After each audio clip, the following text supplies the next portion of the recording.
돈을 버는 다양한 방법, 재테크 기사와 돈 되는 정보로 투자의 기준을 제시해주는 100분 머니쇼 시작합니다. 간밤 뉴욕 증시 하락 마감했죠. 네, 뉴욕 증시 아무래도 연말에 너무 달린 것 같습니다. 네. 새해 들어 이틀째 약세를 보였습니다. 12월 FOMC 의사록이 공개되었는데요. 다소 좀 심심한 내용이었습니다. 구체적인 금리 인하 언급이 없자 조기 인하 기대감이 조금 식어가는 분위기입니다. 어제 우리 증시, 특히 코스피가 낙폭이 좀 컸습니다. 네, 그렇습니다. 새해 기분 좋게 시작했던 국내 증시 하루 만에 하락 전환했습니다. 코스피가 간신히 2,600선을 사수한 상황이죠. 오늘은 어떤 흐름을 나타냈는지 증시타임에서 확인해 보겠습니다. 새해에는 모두 이제 부자 되시길 바라는 마음이 클 것 같은데 또 자산이 늘어날수록 뭐 증여라든지 상속세에 대한 고민도 또 많아지게 되죠. 네, 새해를 맞아서 새해는 돈은 없는지 자산 계획 세우기 좋은 타이밍이죠. 모두 부자 되는 한 해가 되기 위한 방법, 콕콕 절세 전략에서 자세히 살펴보겠습니다. 네, 그럼 먼저 빠르게 돌아가는 글로벌 증시 상황부터 정리해 볼까요? 도지은 아나운서 소식 전해주시죠. 굿모닝 마켓입니다. 고용지표와 FOMC 의사록을 소화하면서 뉴욕 증시는 숨고르기에 들어간 모습입니다.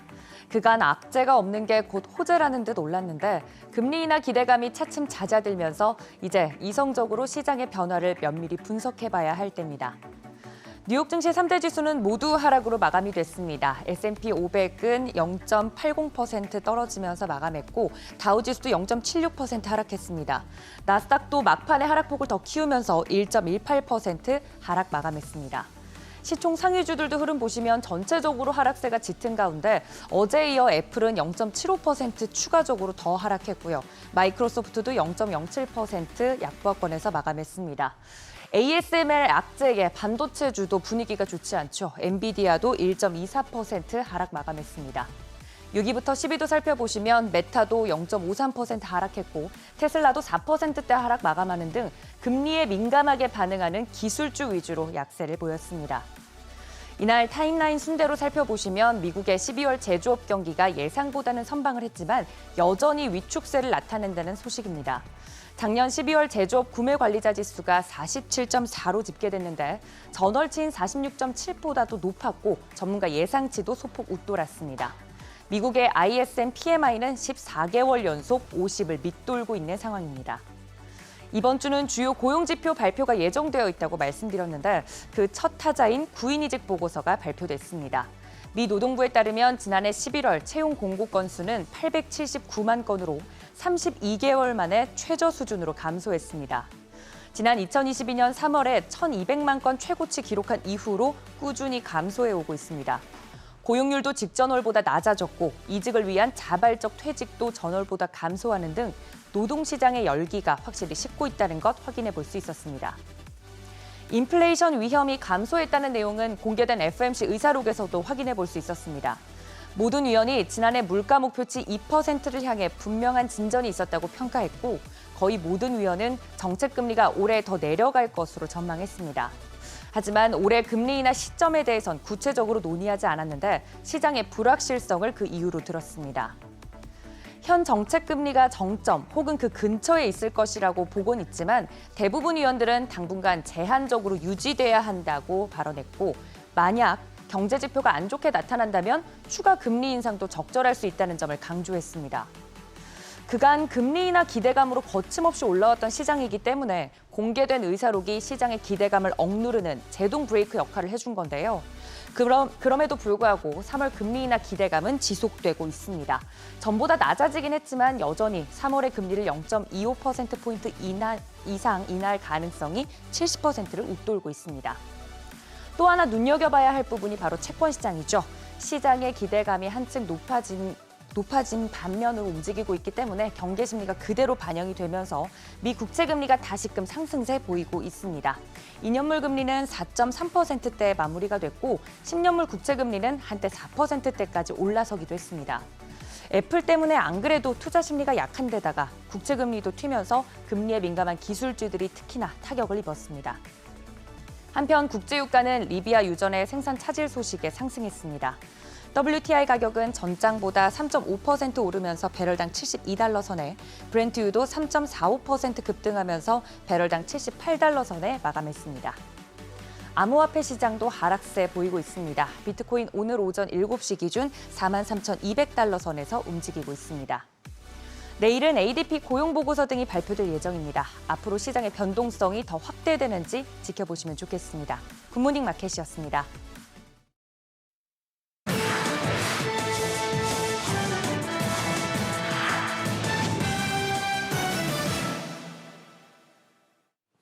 글로벌 비즈입니다. 오늘 준비한 소식은 미국 자동차 판매 1위 GM의 인센티브 제공, 포드의 F150 리콜, MS의 생성형 AI 코파일럿의 아이폰용 앱 출시입니다. 미국 자동차 회사 제너럴 모터스가 미국 정부의 세액 공제 혜택을 상실한 전기차에 7,500달러의 인센티브를 제공합니다. 현지 시간 4일 로이터 통신에 따르면 GM은 미국 재무부의 새로운 가이드라인으로 인해 보조금 혜택 자격을 상실한 모든 차량에게 동일한 전기차 세액 공제 금액을 제공할 것이라고 밝혔습니다.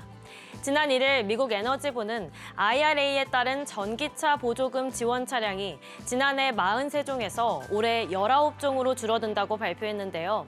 GM의 캐딜락 라이크와 쉐비 블레이저를 포함한 일부 전기차들이 해당 목록에서 제외되면서 GM이 인센티브 제공을 결정한 것으로 보입니다. 한편 GM은 경쟁사인 도요타를 근소한 차이로 제치고 2023년 미국 자동차 판매 1위에 등극했습니다. 공급 문제가 해결되고 소비자들이 지속적으로 구매했기에 가능했습니다. 포드가 F150 약 10만 대를 리콜한다고 로이터 통신이 현지 시간 4일 미국 도로교통안전국의 발표를 인용해 보도했습니다. 구체적으로는 11만 2,965대의 차량입니다. 해당 리콜은 리어 엑셀 허브 볼트가 파손되어 차량 안전에 위험을 초래할 수 있는 잠재적 문제로 인한 것이라 합니다. 향후 발생할 수 있는 사고나 부상을 막기 위한 예방 조치인 것으로 보입니다. 포드는 모든 차량이 안전 기준을 충족할 수 있도록 결함이 있는 부품을 무상으로 교체할 예정인데요. F150의 소유자는 포드 고객 서비스에 문의하거나 미국 도로교통안전국 웹사이트에 방문하여 자신의 차량이 조치 대상에 포함되는지 확인할 수 있습니다. 한편 미국 도로교통안전국이 지난 12월에 발표한 자료에 따르면 포드는 2023년 미국에서 가장 많은 차량을 리콜한 자동차 제조업체인데요. 총 54건의 리콜을 실시했는데 2023년까지 3년 연속 미국에서 리콜 차량 수 1위를 차지했습니다. 마이크로소프트의 생성형 AI 챗봇인 MS 코파일럿을 아이폰에서도 이용할 수 있게 됐습니다. 정보통신 매체 테크크런치는 현지 시간 3일 마이크로소프트가 지난달 30일 애플 앱스토어를 통해 MS 코파일럿을 이용할 수 있는 앱을 출시했다고 보도했습니다. 지난달 26일 안드로이드 앱을 내놓은 지 4일 만인데요. 그로 인해 사용자들은 MS 코파일럿을 안드로이드와 iOS 모두에서 이용할 수 있습니다. MS 코파일럿은 챗 GPT 개발사 오픈AI의 최신 대규모 언어 모델인 GPT-4와 이미지 생성형 AI인 달리3 기반의 대화형 AI 서비스입니다. 무료 버전에는 GPT 3.5를 사용합니다. 그래서 MS 코파일럿 앱은 챗 GPT의 앱과 기능이 유사한데요. 이메일과 문서의 텍스트 초안을 작성할 수 있고 이미지와 노래 생성 기능, 동영상 요약 기능 등도 있습니다. 무료로 제공되는 MS 코파일럿의 모바일 앱 출시로 인해 마이크로소프트가 AI 부문에서 영향력을 더욱 확대하고 있는 것으로 보입니다. 월트 디즈니가 행동주의 투자자 밸류액트 캐피털과 정보 공유 계약을 체결했습니다. 현지 시간 3일 블룸버그 통신에 따르면 디즈니는 성명을 통해 밸류액트 캐피털이 올해 연례 주주총회에서 디즈니의 이사회 후보자를 지원할 것이라고 밝혔습니다. 이는 디즈니 최고 경영자 밥 아이거가 올해 주주총회를 앞두고 디즈니 개혁을 요구하는 넬슨 펠츠와 본격적으로 대결하기 위해서인데요. 펠츠는 디즈니가 너무 오랫동안 실적이 저조하고 이사회가 아이거와 너무 밀접히 연결돼 있어 개혁이 일어나지 않음을 지적했습니다. 또 로이터 통신은 현지 시간 3일 활동가 헤지펀드인 블랙웰스 캐피털도 3명의 이사를 이사회에 지명할 것이라고 보도했는데요. 펠츠와 달리 블랙웰스는 아이거를 지지하는 것으로 알려졌습니다. 한편 디즈니는 스트리밍 플랫폼 디즈니 플러스에 막대한 투자를 한 후 수익성이 개선되지 않고 있습니다. 또한 팬데믹으로 인한 봉쇄로 타격을 입은 테마파크 사업을 부활시키기 위해 노력하고 있으나 이 역시 더딘 상황입니다.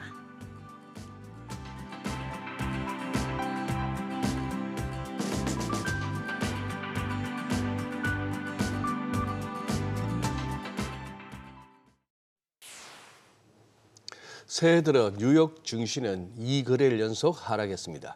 연말 시장에 확산되었던 조기 금리 인하 기대감이 이제 해소되는 과정으로 봐야 할 것 같습니다. 특히 12월 FOMC 의사록에 따르면 당분간 금리를 제약적인 수준으로 유지할 뜻을 강조한 것으로 확인됐고요. 새해에도 여러 가지 또 경제 지표들의 중요성은 계속될 것으로 보입니다. 네, 이런 가운데 미국의 최대 증권사인 찰스 슈왑의 캐시 존스 수석 채권 전략가는 올해도 채권이 증시를 움직이는 중요한 요인이 될 것으로 내다봤습니다. 그러면서 올해부터 시작될 금리 인하 기대감이 이미 10년물 국채 금리에 반영된 상태라고 설명했는데요. 자세한 내용 영상으로 확인해 보겠습니다. The dilemma we have right now is that we have 10 years treasuries right now near fair value if the Fed is headed down towards that 2.5% target for the Fed funds rate that's projected in the dot plot. So we're pretty much at fair value. If we get a weaker than expected economy, if we get a recession, even a mild recession, you'll probably see those yields go down to 3.5, maybe a little bit below. But we've done a lot of work now in the bond market in anticipation of those rate cuts at the short end. Similar story with the 2-year. A lot's been priced in. So we're probably going to react to each and every number that comes out, each and every comment that comes out from Fed officials, give us a lot of volatility. At the end of the day, maybe not that much movement a year from now in yields.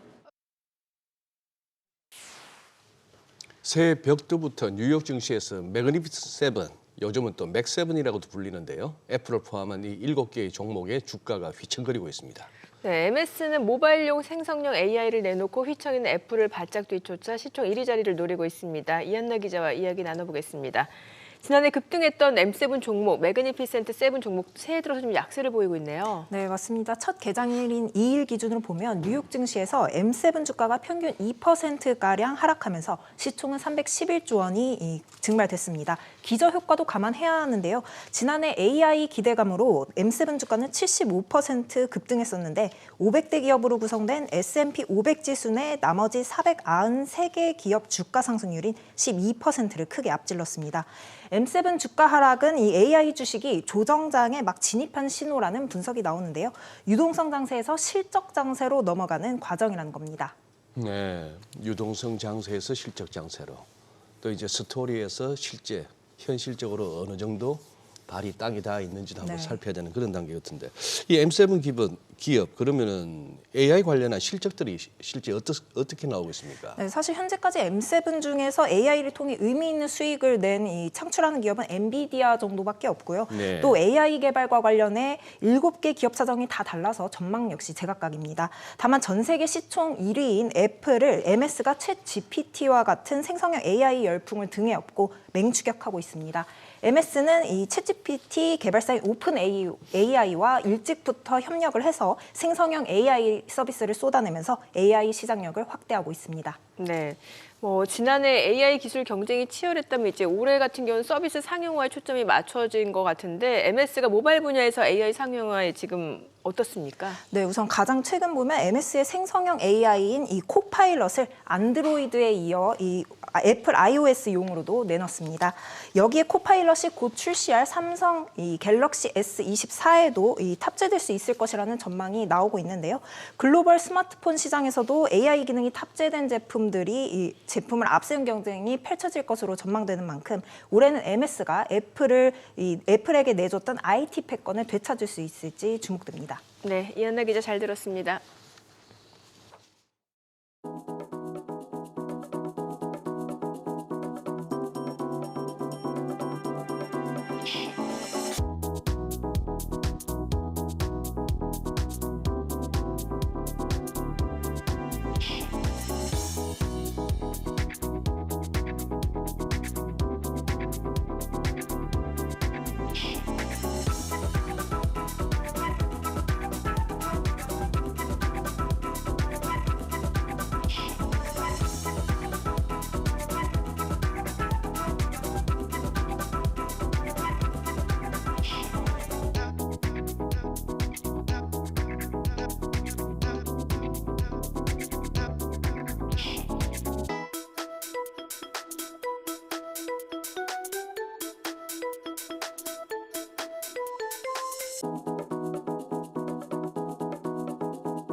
새해 분위기를 즐기려고 했는데 어제 시장이 크게 빠졌습니다.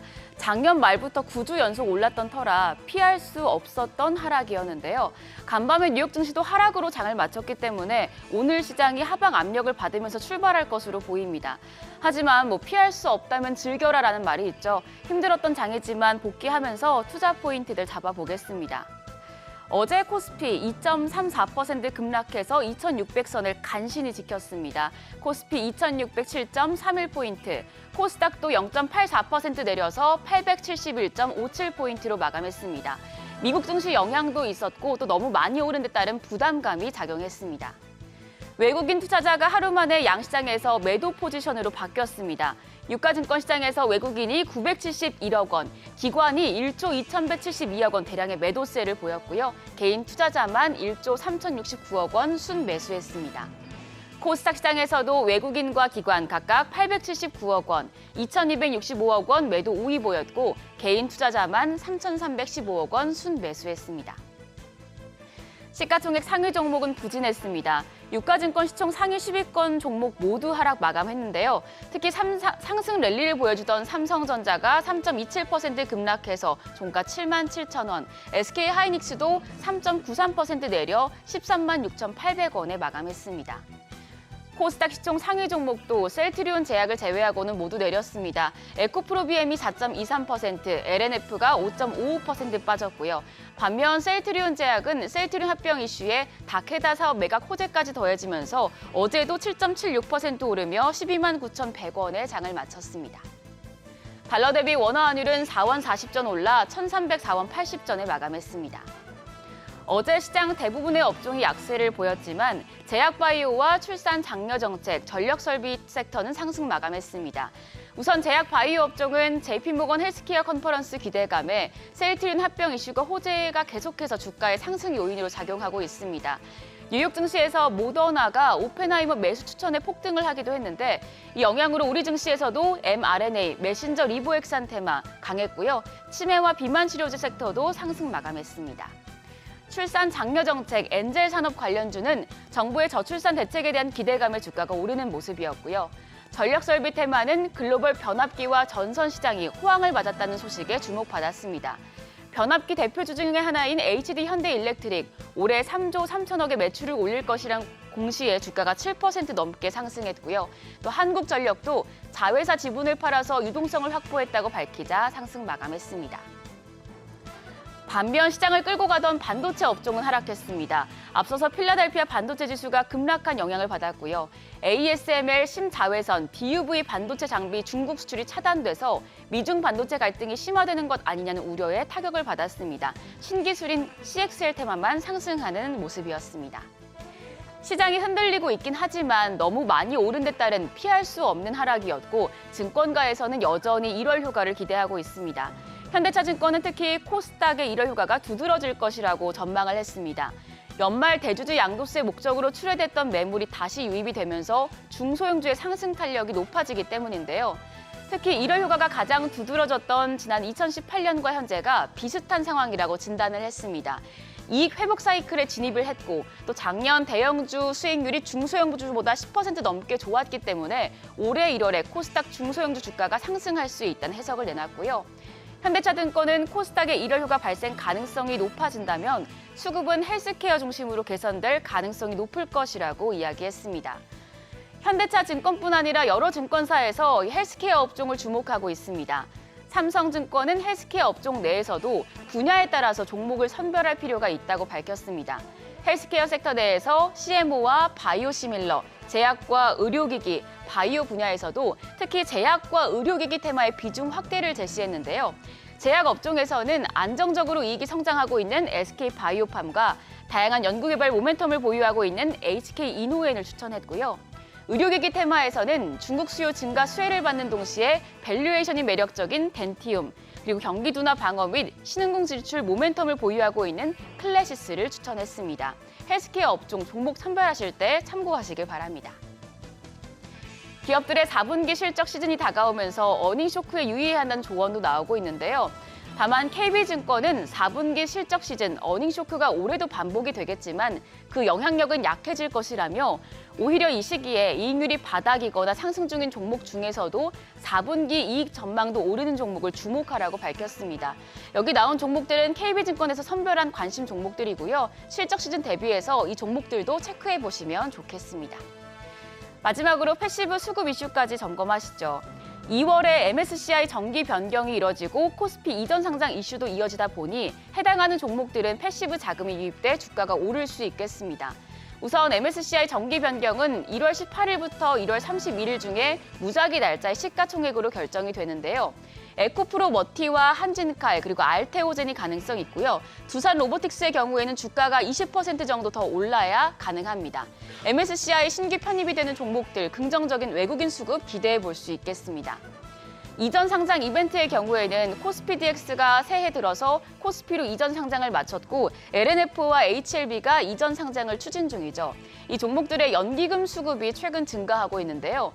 미래에셋증권은 연기금의 주 벤치마크로 사용되는 코스피의 추종 자금 규모를 감안하면 이전 상장 이벤트에 따라서 긍정적인 수급을 기대할 수 있다고 밝혔습니다.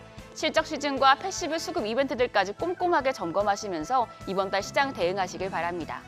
그럼 목요일장 개장도 머니쇼와 함께하세요. 어제장 오늘장이었습니다.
네, 현재 시각 8시 24분 지나갑니다. 아니 국내 증시도 그렇고 뉴욕 증시, 글로벌 증시 새해부터 뭔가 좀 연말에 달렸던 그런 상승세, 좀 피로감이 좀 느껴지는 상황인 것 같아요. 좀 숨고르기가 이어지고 있죠. 네. 그래요. 지금 정민 앵커 말씀하신 그 피로감이란 표현이 가장 지금 시장에 어울리는 단어 같습니다. 예. 지난 작년에 11월, 12월 좀 이렇게 많이 달렸다는 느낌은 들고 또 시장에 금리 인하 기대감도 컸죠. 연준은 3번 정도를 얘기하는데 시장은 6번 정도, 심지어 7번까지도 금리를 내릴 수 있다를 그걸 갖다가 국채 금리를 비롯한 주가에까지 다 미리 반영을 했으니 조금은 이제 교정이 필요한 거 아니겠어요? 네네. 네. 그리고 어제 오후에 막 낙폭이 커지고 외국인들 선물이 지수 선물 매도량이 그렇게 급증하는 거 보면서 그때 우리 2일 날 새해 첫 방영에서 들었던 그 명제가 또 웽웽 떠보더라고요. 어떤 명제? 정해진 미래는 없다. 아. 개장 초 한 30포인트 남짓에서 이렇게 코스피 낙폭이 멈추지 않겠는가 그런 섣부른 어떤 예상이 그냥 이렇게 무색해지는 예측보다는 진짜, 대응할 수밖에 없는 구간이다. 시장 함부로 얘기하기가 참 겁나는 좀 그런 시기로 접어든 것 같습니다. 네, 오늘 또 FR리서치 한용희 수석과 시장 이야기 나눠보겠습니다. 어서 오세요. 어서 오세요. 네, 뉴욕 증시 보니까 그동안 가파르게 올랐던 매그니피센트 세븐이라고 해야 될까요? 주요 기술주들이 좀 최근에 많이 좀 빠지는 모습이네요. 그렇습니다. 어제 같은 경우는 이제 애플도 그렇고 애플은 그 전날에 더 많이 예, 맞아요. 빠졌었죠. 예. 이제 바클레이즈에서 이제 보고서가 나오면서 이제 그렇죠. 아이폰 수요가 조금 둔화될 것이다. 근데 그 이유들은 뭐였냐면은 결국에는 중국에 대한 수요들. 이거는 네. 예전에 나왔던 이슈이기는 한데 사실 중국 정부 관리들이 아이폰 사용하지 마라, 이제 쓰지 마라라고 하면서 화웨이 자국 핸드폰을 좀 살리는 것이 아니냐라는 얘기들도 예. 있었죠. 이런 것들 때문에 사실 좀 트리거가 발단이 돼가지고 애플이 이제 이번 연도 아이폰 판매량 15 같은 경우에는 조금 힘들 것이다라는 얘기들이 나왔죠. 근데 이거는 실질적으로 조금 맞는 말이기도 하고 아닌 것도 있기는 한데 사실 중국에서 수요는 좀 견조하기는 합니다. 견조하기는 한데 가장 좀 리스크 있는 거는 뭐냐면 이제 글로벌 스마트폰 교체 수요 시기를 봐야죠. 교체 네. 시기를 봐야 되는데 우리가 보통 스마트폰을 한번 사게 되면은 뭐 2년 쓰시는 분들도 있고 뭐 3년 쓰시는 분들도 있고 4년 쓰시는 분들도 예. 있잖아요. 근데 우리나라 같은 경우에는 사실 한 27개월 정도 씁니다. 근데 글로벌적으로 보면은 한 40개월 정도 교체 수요가 있거든요. 그러면은 아마 글로벌적으로 봤을 때는 지금 13을 쓰시는 분들이 지금 바꿀 때가 됐거나 네. 아니면 그 이상이 된다라는 거죠. 근데 이게 2022년도에 한 43개월이었는데 2023년에도 한 40개월 이상일 것이다. 그래서 지금 사실 뭐 스마트폰 많이 쓰시는 분들은 네. 뭐 최신 기종 별거 없네라는 생각들도 많이 하실 거예요. 그러다 보니까 그것에 대한 조금 리스크가 있다라는 것이었고 그래서 저는 반은 맞고 반은 틀리다라는 생각을 했고 그다음에 주요 반도체 종목들 이제 AMD나 엔비디아도 좀 많이 빠지는 모습들을 보였었고 그다음에 전기차 관련주들 중에서는 이제 테슬라가 네. 좀 많이 빠지는 모습들을 좀 보였습니다. 이게 단순히 많이 올라서 빠졌다라고 봐야 되는 거예요? 아니면 어떤 실적으로 뒷받침되지 못할 거다라는 우려감 때문이에요? 어제 빠졌었던 거는 그러니까 오늘 빠졌었던 거는 뭐였냐면은 결국에는 그 의사록 FOMC 네. 의사로. 의사록에서 조금 연준 의원들의 생각들이 각자가 달랐죠. 그래서 네네. 금리 원래 6번 정도 내린다고 했었는데 의사록 나오자마자 패드워치 보시면은 원래 3월 FOMC부터 한 번 내리고 나서 그게 확률이 한 80%에서 90% 사이였거든요. 최근에는 좀 줄어들었죠. 네, 어제 같은 경우는 이제 70%에서 60% 예. 사이로 줄어들었는데 그래서 쭉쭉쭉쭉 내려가지고 6번 금리 인하를 하겠다라고 했잖아요.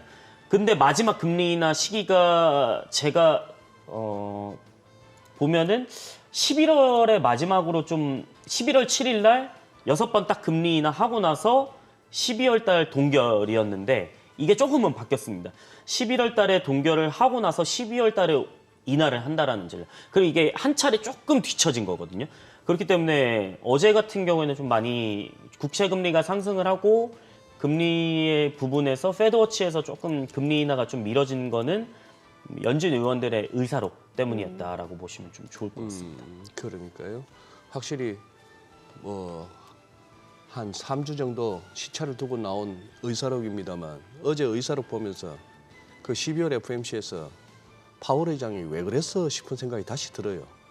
의사록 내용을 봐서는 그렇게까지 파월 의장이 12월 FOMC에서 나 비둘기예요 라고 맞아요. 이렇게까지 막 온 그 기자회견장에 비둘기 네. 깃을 막 날아다니도록 그 네. 정도까지는 할 만한 분위기는 아니었던 것 같은데 네. 그런 생각이 들기도 하고 근데 또 좋았던 거는 뭐냐면 네. 어제 그 구인이직 보고서가 나왔잖아요. 아, 예, 네네. 예. 구인이직 보고서 11월 달 거기는 한데 예. 어쨌든 구인 건수가 이제 879만 건으로 6만 건 감소했죠. 전월 대비 해가지고 그러면은 이게 2021년 3월 이후에 가장 좀 낮은 수치거든요. 네네. 그러면은 2년 8개월 만에 낮은 수치인데 매번 연준이 얘기하는 게 고용 지표인데 네. 결국에는 지금 그 기업 입장에서는 네. 연봉을 계속 그러니까 임금을 계속 낮추면서 하기 때문에 예.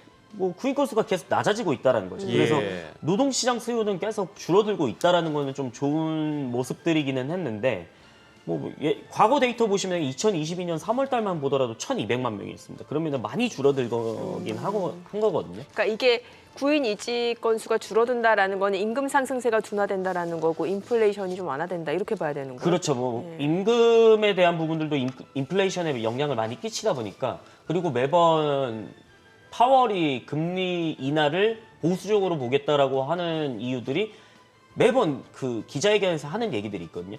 노동시장은 여전히 탄탄하다라는 네네네. 그 워드들이 있었는데 사실 이렇게 지표가 나온다라고 하면은 조금 그 비둘기적인 게 좀 반대였지 않았나 네. 생각들도 하고는 있기는 한데 음. 사실 그 또 물가는 좀 좋았다라는 거 계속적으로 허허, 예. PC도 그렇고 그렇기 때문에 그러니까 좋았다라는 게 인플레이션이 완화되고 있다. 네, 그 직전에 발표했던 PC 지표 예, 보면은 개인 소비 지출. 네, 개인 소비 지출 보시면은 그 물가는 예상치보다 내구재 네. 우리가 흔히 말해서 뭐 가전 뭐 이런 것들 있잖아요.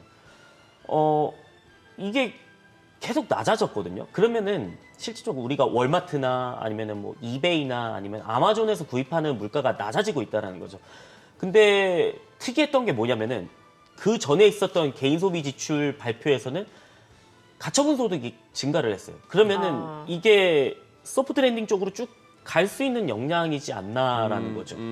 물가는 줄어들었는데 가처분 소득은 네. 증가했다는 거는 그럼 경제는 소프트 연착륙, 랜딩으로 예. 갈 수 있지 않나라는 생각도 하고 있기 때문에 지금 당장 이게 의사록 나왔다고 해서 뭐 완전히 꺾인다라는 거는 조금 지켜봐야 된다라고 예. 좀 보고 예. 있습니다.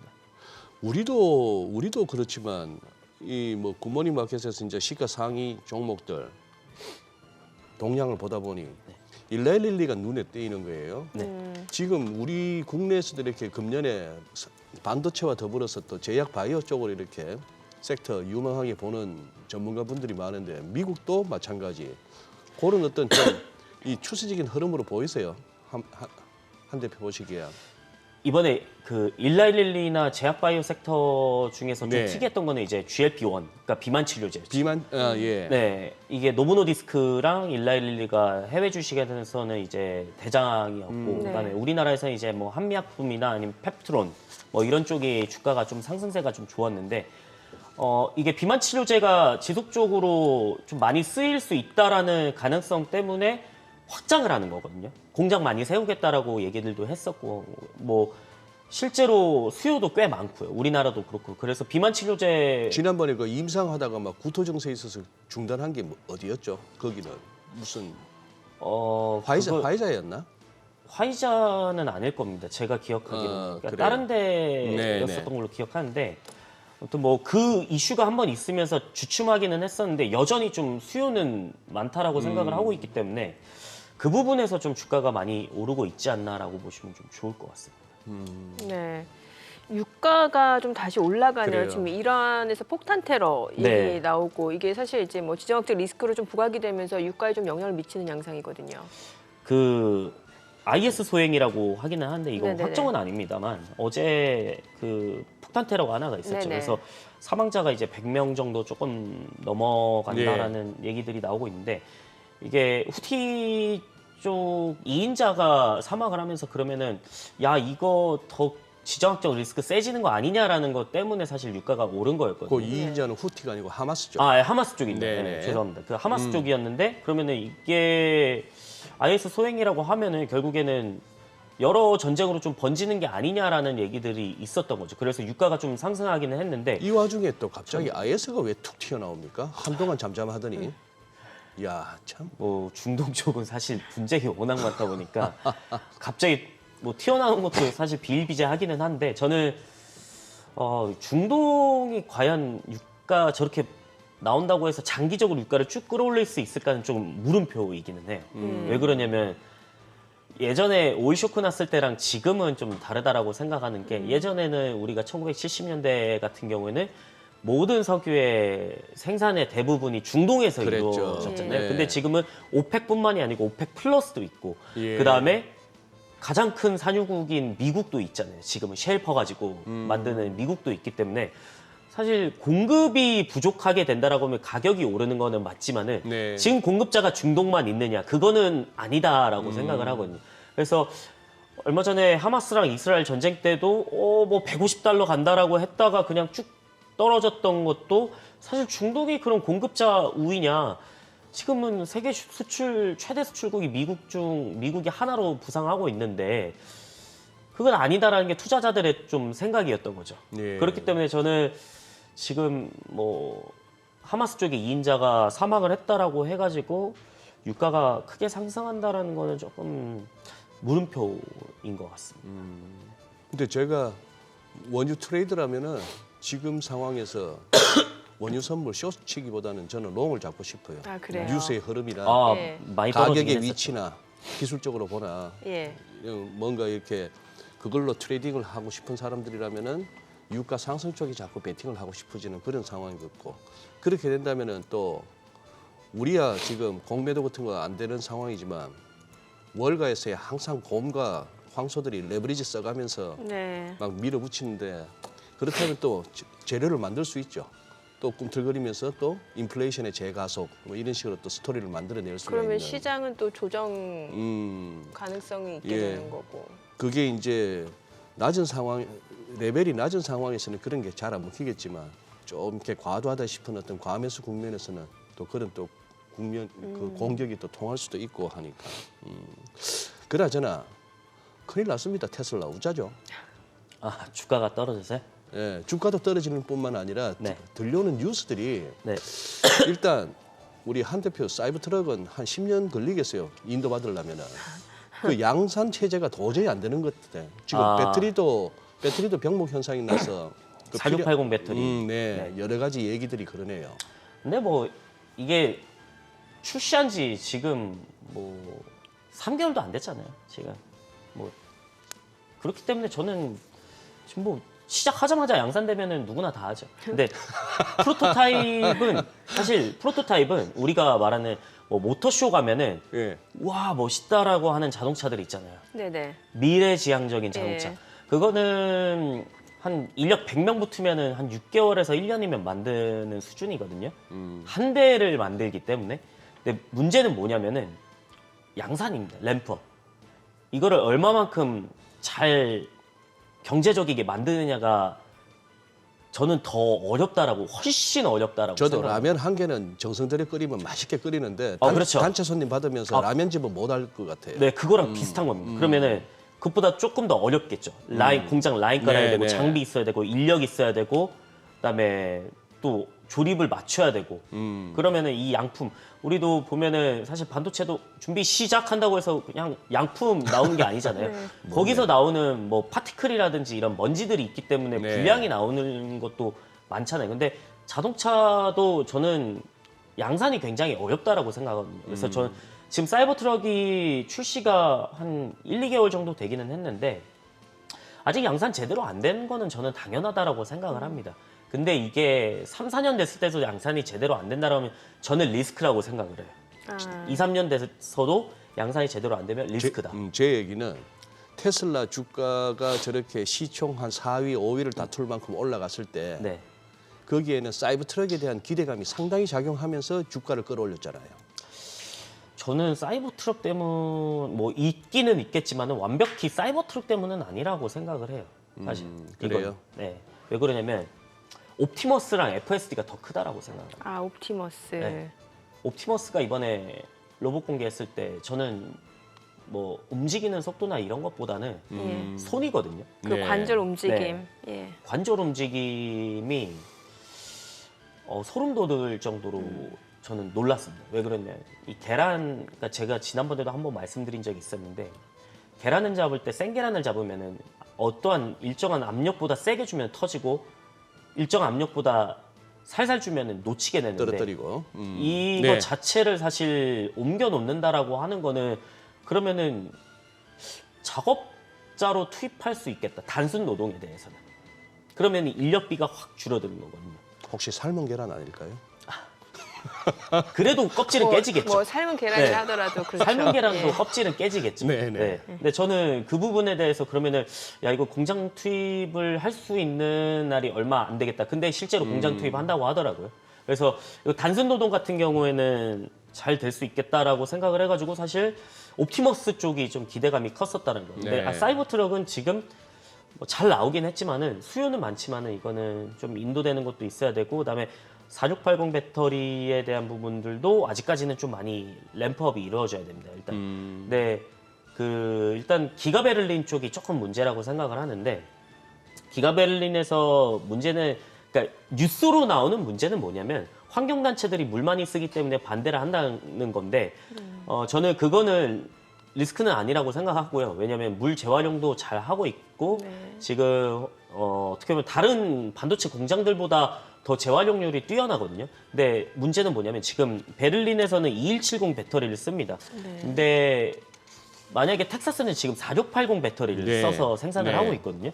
근데 2170을 만들어서 생산을 하는데 그렇게 생산량이 빨리 올라오고 있지는 않다. 그러면은 유럽 현지 내에서는 조금 인도량이 살짝은 성장률이 낮아질 수는 있다.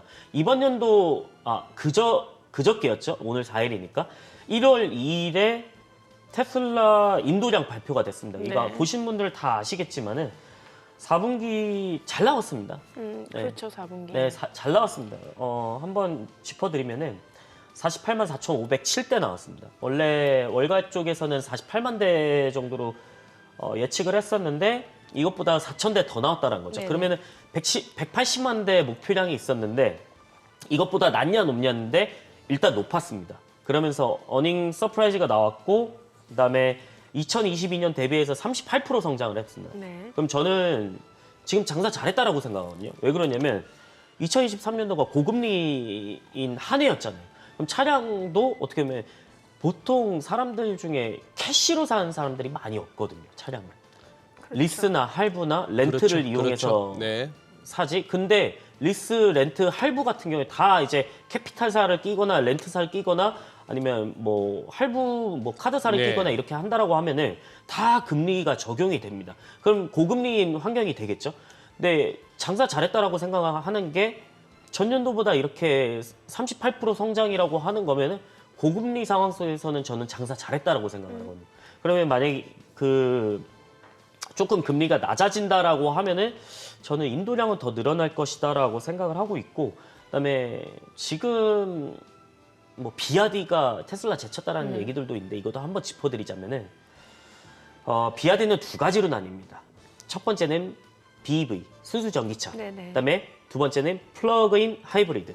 예. 그러니까 우리나라에서 인기 있는 차 중에 소렌토죠. 예. 근데 제가 이것도 자료를 좀 가져왔는데 이거는 비아디에서 공식적으로 발표한 겁니다. 전기차 BEV 순수 전기차 지난해 157만 대를 인도를 했습니다. 못한 게 아닙니다. 근데 순수 전기차는 테슬라보다 밑에라는 거죠. 그러니까 네. 이거 데이터를 보셔야 된다는 거죠. 예. 그래서 73% 성장이면 잘한 겁니다. 근데 플러그인 하이브리드가 143만 대. 이거는 이제 내연기관에서 붙인 거죠. 네네. 그래서 51% 성장을 했는데 비아디는 사실 전기차 쪽에서 수익이 크게 안 될 가능성이 높다. 왜 그러냐면 제가 항상 말하는 마실용차, 작은 차들의 판매량이 굉장히 높거든요. 그럼 이거는 가격 자체가 높지 않기 때문에 수익률이 좀 떨어집니다. 그래서 저는 BEV 쪽에서는 아직까지 수익은 크게 못 내고 있다라는 생각을 하고 있고, 테슬라가 그래서 만약에 모델 2 출시를 하게 된다라고 하면은 그 시장을 좀 잡아먹을 캐파가 있다라는 거죠. 그래서 저는 뭐 매수 구간이라고 말씀드리기는 조금 뭐하지만은 여전히 좀 성장성은 있다라고 생각을 하고 있고, 그다음에 유럽 쪽에서는 이미 시장 점유율 1위 국가가 네. 영국, 노르웨이, 네덜란드, 스페인, 스웨덴, 덴마크, 뭐 이탈리아, 스위스, 핀란드 뭐 이렇게 다 여러 국가들이 있습니다. 그래서 여전히 좀 잘하고 있고 이번 연도에 아마 베스트셀링카 1위 할 것으로 좀 보고는 있습니다. 지금 화면에 비아디에 밀린 테슬라라고 나와 있는 거 마음에 안 드시겠네요. 마음에 안 드는 거 아닙니다. 저도 비아디 좋아합니다. 아, 저 좋아합니다. 중국 판매량, 전기차 판매량으로는 인정을 한다 이런 거네요. 네, 판매량으로는 정말 잘했다라고 생각하는데 비아디가. 요즘 중국 전기차 정말 무섭습니다. 그 중국 같은 경우는 정부에서 뭐 공격적으로 또 지원하고 있는 상황이기도 하잖아요. 지원해주고 있기도 하고요. 사실 하드웨어적으로 보면은 뛰어납니다. 저는 이번에 샤오미 같은 경우에 그 가격을 밝히진 않았는데 하드웨어적으로는 뭐 앞에는 맥라렌이고 뒤에는 링컨이다 뭐 이런 얘기가 굉장히 많았잖아요. 네네. 저는 중국 전기차들 굉장히 잘하고 있다고 생각해요, 개인적으로. 근데 소프트웨어적으로는 아직까지 부족하다는 거죠. 근데 그래서 테슬라가 더 먹을 수 있는 환경이 이루어지고 있다. 근데 보면은 중국이랑 미국이랑 지금 충돌해가지고 반도체 문제가 있잖아요.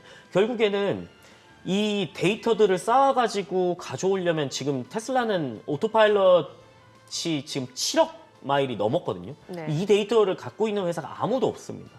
그러면은 이 데이터를 트레이닝을 시켜야 되거든요. 훈련을 시켜야 되는데 지금 미국이 중국한테 첨단 반도체 만들지 말라고 하는 규제를 걸어버렸잖아요. 원래는 EUV 장비만 그 규제를 걸다가 그래? 우리 DUV 장비로 여러 번 쏴가지고 그냥 이걸로 해볼게라고 해서 만든 게 5나노 칩이잖아요. 화웨이. 그러면은 DUV 장비도 수출하지 마. ASML한테. 그래서 원래 마지막 단계에 수출하려고 했던 거를 ASML이 중국에다 수출 중단을 했죠. 이게 어젠가 그저께 나왔던 네네. 거거든요. 그러면은 첨단 반도체를 못 만들게 된다라고 하면은 저런 인공지능 트레이닝이 굉장히 힘들다라는 거죠. 아, 그 소프트웨어적인 측면에서는 그 갈 길이 부분에서 멀다. 아직 멀었다라는 예. 거죠. 그래서 저는 하드웨어적으로는 좋지만 소프트웨어적으로는 사실 테슬라가 좀 승자가 되지 않을까라는 생각을 하고 있기 때문에 여전히 좀 먹을 룸은 많이 남아있다라고 생각을 하고 있습니다. 네. 지금 샤오미 말씀하셨지만 샤오미가 아닌 게 아니라 뭐 한 5, 6년 전만 하더라도 제 기억엔 그랬어요. 제 아들이 그랬거든요. 그때 뭐 월세 많이 들고 뭐 한다고 학교 앞에 있을 때 샤오미를 쓰고 있어요. 그러면서 뭐 불만스럽지만 생활하는데 큰 불편은 없으니까 했는데 조금 그런 어떤 이미지였잖아요. 가성비 좋은 가성비 제품. 좋고 어떤 저가라는 그 샤오미가 차를 만들었어요. 전기차를. 네. 이게 이제 저는 보면은 무서운 게 중국이 무서운 게 별걸 다 만들어요. 네. 그리고 말씀하신 대로 사진 보면은 그럴듯합니다. 디자인이. 네. 예. 차라리 지금 그동안에 말 나왔던 루시드나 리비안을 갖다 신경 써야 되는 게 아니고 테슬라는 네. 저 비아디나 하다못해 샤오미를 신경 써야 될 것 같아요. 저도 동의합니다. 애플은 지금 애플카 얘기만 해가지고 국내에서 그거 갖고 몇 번 해먹은 거 말고 뭐가 있냐 말이죠. 차 무슨 뭐 하다못해 프라모델이라도 한번 보여줬으면 좋겠는데 우리 이런 차 만들겠다고. 그리고 160불이 애매해요. 어제 바클레이즈가 네. 주가 하향 조정이라고 하니까 얼마나 떨어뜨렸나 싶은데 기존에 161불에서 160불로 그거는 뭐 네, 1달러 떨어져. 그거는 하향 조정도 아니고 문제는 언더웨이스를 갖다 외친 거 아닙니까? 네. 그 얘기는 팔아란 얘기거든요. 그렇죠. 예. 예, 팔아란 얘기를 마음껏 할 수 있는 미국인데 160불은 어정쩡해요. 제가 봐서는. 내려가면 160불에서 멈출 차트가 아닙니다. 애플은. 예, 지금 제가 드리고 싶은 말씀은 한 대표께 테슬라 좋은 건 알겠고 하는데 지금이 최근 한 팬데믹 기간에 너무 많이 떠버렸단 말이에요. 이 미국의 기술주들, 빅테크들. 요 부분들이 지금 이제 좀 고민을 할 때가 된 것 같습니다. 이게 짧고 아니면 가격적으로는 큰 거 없이 아니면 기간 조정으로 끝나든지 뭐 가격 조정이 있더라도 큰 폭은 없이 늘 일상적으로 있게 되는 어떤 기술적 조정인지 아니면 이게 정점 찍고 몇 년 심하게 조정받아야 된다 같으면 우리 좀 긴장해야 되거든요. 서학개미뿐만 아니라 미국 장으로부터 자유로울 수 없는 우리 국내 증시 투자자까지. 그 부분에 대해서도 조금 고민이 필요하지 않을까요? 어떻게 보십니까? 일단 기술주는 많이 오르긴 했었죠, 네. 사실. 근데 저는 오른 종목들 이제 엔비디아나 아니면은 뭐 애플 아니면 마이크로소프트 이런 종목은 이게 종목마다 저는 다르다라고 생각해요. 기술주 전반적으로 올랐던 게 네. 시총상위주들이 계속 신고가 찍으면서 그랬죠. 그 지수를 끌어올렸잖아요. 네. 이렇게. 근데 저는 종목마다 좀 다르다고 생각하는 거는 이제 신고가를 돌파한 종목들도 있고 신고가를 아예 돌파해가지고 그냥 어나더 레벨로 간 종목들이 있고 뭐 엔비디아 같은 거. 네, 그렇죠. 네. 근데 그거랑 좀 다르게 아직까지 신고가를 돌파하지 못한 종목들도 있기 때문에 저는 차라리 그런 종목을 노린다고 하면은 충분히 가능성은 있다라고 생각하거든요. 그러면은 지금 종목에 따라 좀 다르다고 생각하고 저는 국내 증시에서도 그게 조금 다르다라고 생각을 하는 건데 네. 일단 국내 증시 같은 경우에는 반도체 섹터도 많이 상승을 하긴 했지만은 저는 내년에는 좀 더 좋지 않을까라는 생각을 하고 금년에는 네. 이미 이번에 해가 바뀌었어요. 바뀌었으니까. 네. 예. 가끔 헷갈리더라고요, 이게. 새해 지나면은. 아. 네, 이번 연도에는 더 좋지 않을까라는 생각을 하거든요. 왜냐면은 반도체 메모리 가격도 지금 보면 3개월, 디램 가격도 3개월 연속 상승하고 있고 그다음에 네. 랜드 가격도 상승하는 것을 봤을 때 예. 그러면은 수출주도 국가에서 지금 자동차 섹터가 멱살 잡고 하드 캐리를 했지만은 그러면은 이번 연도에 반도체가 반등을 하면서 4분기 이렇게 되면은 하이닉스 흑자나는 거 아니야? 라는 어허. 생각도 할 수가 있거든요. 예. 흑잔하는 거 아니야? HBM도 잘했고 그러면은 여기서 흑잔하고 이번 연도는 완전히 좀 돌아선다라고 하면은 저는 원화 강세가 조금 더 높아지지 않을까? 강세가 세지지 않을까라는 거거든요. 환율 하락 폭이 좀 커질 수 있다? 네. 그러면은 우리나라 제 자료를 한번 가져온 걸 띄워주시면은 원화랑 코스피 지수랑 상관관계로 보시면은 0.7, 0.8입니다.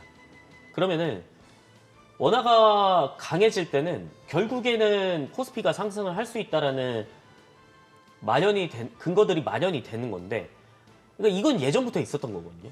원화 세지면은 누가 들어왔냐 그 사전에 외국인이 들어왔겠죠. 그럼 외국인이 코스피 대형주 담았겠죠. 그러면은 담고 나서 원화 강세에 있을 때 쭉 상승할 가능성이 높다는 거죠. 그러면 저는 반도체 섹터는 조금 여전히 강하지 않을까라는 생각들을 하고 있기 때문에 저는 이번 연도 또 자동차 섹터도 좋을 것 같거든요. 그래요? 네. 왜 그러냐면 물론 이게 뭐 피크 찍는다 이런 얘기 계속 나올 수도 있어요. 왜 그러냐면 너무 장사 잘했으니까 작년 네. 2023년도에 2024년도에 뭐 피크 찍는다 이런 얘기 나올 수도 있는데 저는 여전히 실적 잘 나올 거라고 생각을 하고 있고 그다음에 친환경차는 미국 쪽에서 수출 잘할 것 같다라는 생각들.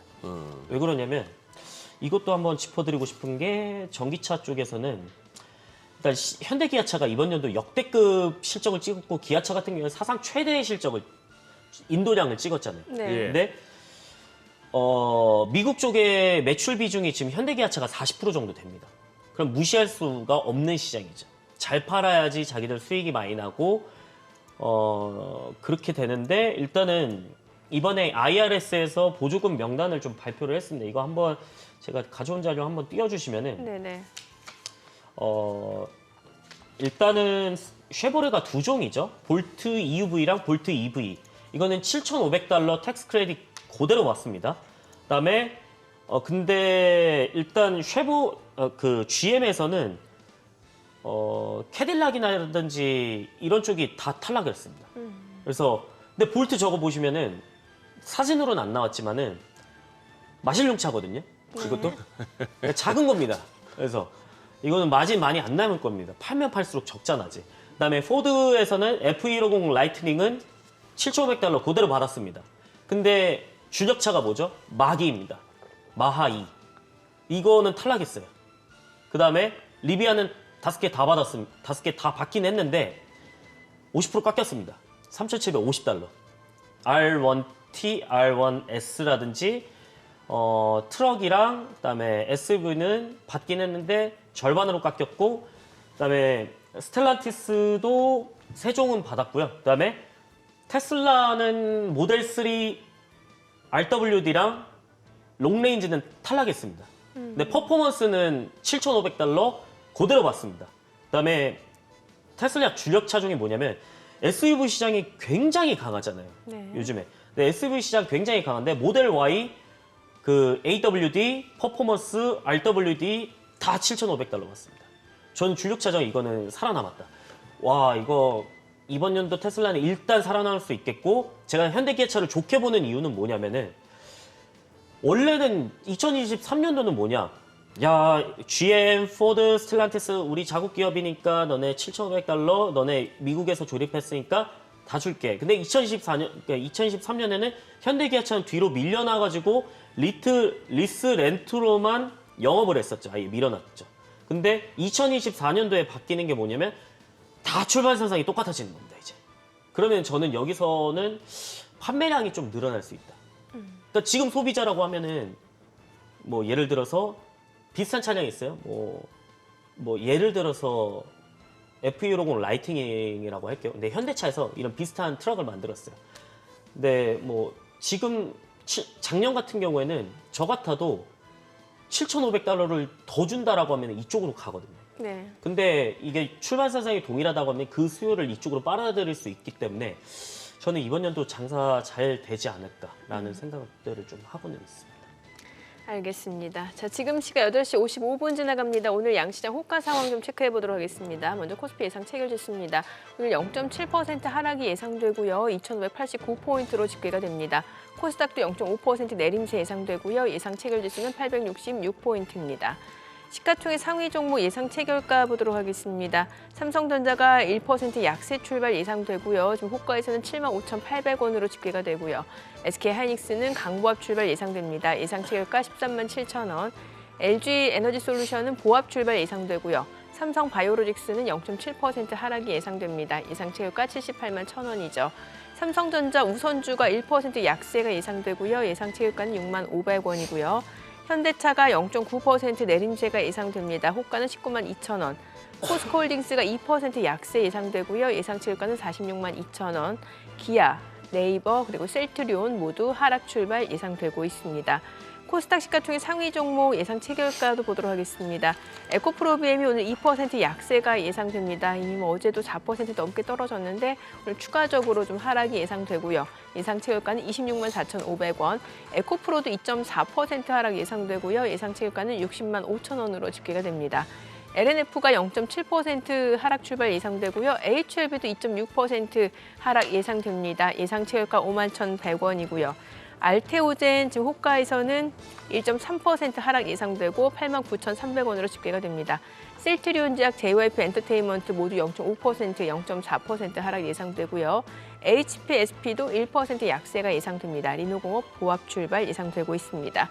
사실 개장까지 2분여가량 남았는데 일단 뉴욕 증시도 좀 하락으로 마무리가 됐고 오늘 국내 증시도 어제에 이어서 오늘 또 조정이 좀 예상이 되는 국면이네요. 네, 지금 기술적으로만 따지면 일단 2,580이고 네. 2,580보다도 오늘 2,580을 간다 만다 차원이 아니고 그리고 12월 20일 날 그때 이렇게 연말 랠리가 한참 힘을 받으면서 갭이 하나 상승 갭이 나왔는데 그 갭을 채우려면 또 한 2,574나 2,570까지도 가줘야 그다음에 좀 편안한 저가 매수가 들어오지 않겠나 싶은 상황이라서 지금은 미국 장도 빠지고 해서 오늘도 이틀 연속 하락은 또 불가피해 보입니다. 그리고 환율이 자꾸 뛰네요. 네, 오늘도 한 5, 6원 오를 수 있는 그런 NDF 시세라서 이게 조금 불안한 그런 상황이고 그리고 이제 금리가 국채 수익률로 대변되는 금리 하락을 갖다가 마냥 이렇게 반가워만 하던 그 연말 분위기에서는 조금 달라질 수도 있다는 거. 아마 우리 백분머니쇼 이렇게 꾸준히 시청하시는 우리 시청자분들께서는 아마 지난 29일 날 연말에 있었던 특집 방송과 또 우리 2일 날 있었던 또 연초 특집 방송 이게 대담 프로 혹시 놓치신 분들 계시다면은 다시 한번 보시면서 좀 이렇게 큰 그림을 한번 가다듬으셨으면 싶네요.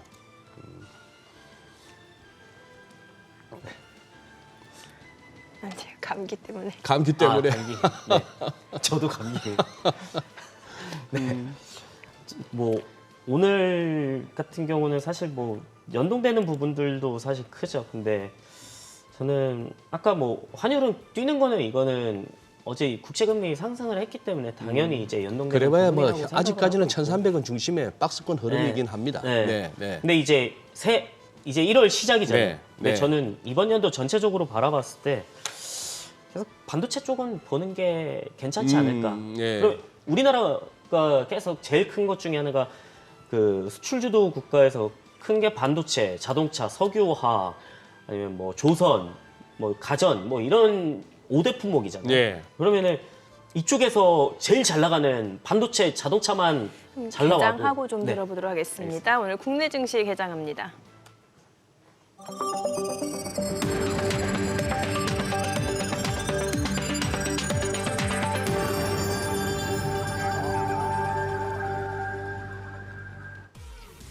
네, 1월 4일 목요일 국내 증시 개장했습니다. 간밤 뉴욕 증시 새해 들어서 2거래일 연속 숨고르기에 들어간 모습입니다.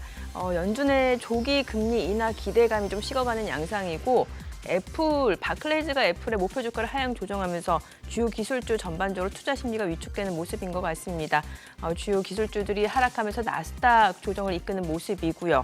어제 코스피도 2,600선 간신히 사수한 상황인데 오늘 호가만 놓고 봤을 때는 오늘 코스피가 2,600선을 좀 이탈할 것으로 예상되는 국면이었는데요. 양시장 출발 지수 좀 보도록 하겠습니다.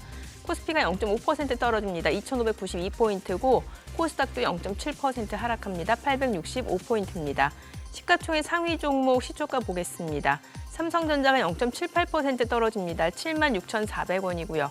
SK하이닉스는 0.4% 올라갑니다. 137,300원. LG에너지솔루션이 0.9% 떨어집니다. 411,500원이고요. 삼성바이오로직스가 1% 약세입니다. 779,000원. 그리고 삼성전자 우선주가 지금 0.4% 하락하면서 69,900원에 거래되고 있고요. 현대차가 1.5% 떨어집니다. 197,700원. 포스코홀딩스가 1.48% 하락입니다. 465,500원이고요. 기아도 1.3% 약세입니다. 92,500원. 네이버는 보합이고요. LG화학이 0.4% 하락으로 476,000원에 거래되고 있습니다. 코스닥 시가총액 상위 종목 시초가도 보겠습니다. 에코프로비엠이 2% 떨어집니다. 지금 나흘 연속 하락 흐름 이어지고 있고요. 265,500원. 에코프로도 1.7% 약세입니다. 609,000원이고요. LNF도 1% 떨어집니다. 191,100원. HLB도 2.8% 하락하면서 51,000원이고요. 알테오젠이 0.4% 떨어집니다. 91,100원이고요. 셀트리온지약 0.3% 하락합니다. JYP 엔터테인먼트 103,300원 0.3% 내림세고요. HPSP도 0.4% 하락합니다. 42,600원. 리노공업도 1.6% 하락하면서 215,500원에 거래되고 있습니다.